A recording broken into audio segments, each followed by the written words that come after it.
அன்பு சகோதர சகோதரிகளே, வரும் நாட்கள் அன்னையின் அருளோடும் ஆசியோடும் நமது எண்ணங்களின் நேர்மறை ஆற்றலோடும் நம் அனைவரது வாழ்விலும் எல்லாவிதமான அற்புத மாற்றங்களும் நிகழ்ந்து கொண்டிருக்கிறது.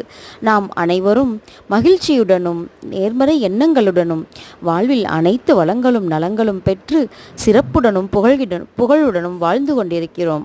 நம் அன்னைக்கு கோடானு கோடி நன்றிகள். உங்கள் ரேவதி.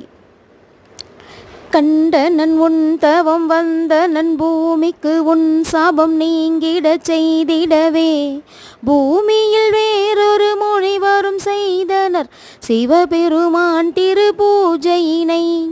பூஜையின் பெரியத்தில் சென்ற நன் அவ்விடம் உன்னிடம் வரும் வழி பாதியிலே ஜெய ஜெய கே திருசூதவனம் பதியாண்டிடும் கலியுக காமாட்சி. பூஜையும் தொடர்ந்தது, அவசரம் தெரிந்தது, ஈஸ்வரனால் வர முடியலையே.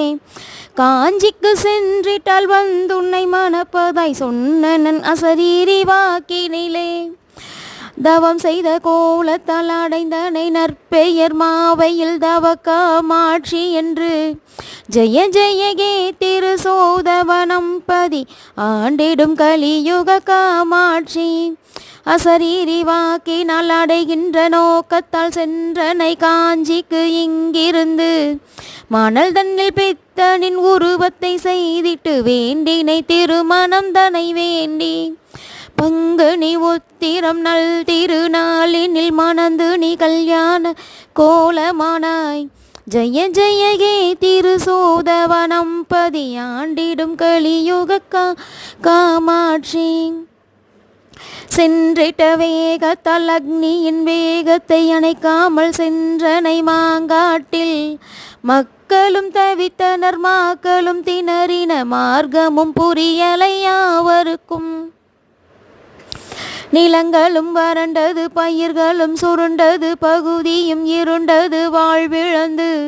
ஜெய ஜெய கே திருசூதவனம் பதி ஆண்டிடும் கலியுக காமாட்சி. குவலயம் போற்றிடும் குருமணி வந்தனர் தேசாந்திரம் செல்லும் வழியினிலே. மக்களும் சூழ்ந்தனர், தம் குறை சொல்லினர், மண்ணீரை வேண்டினர் அவரிடமே.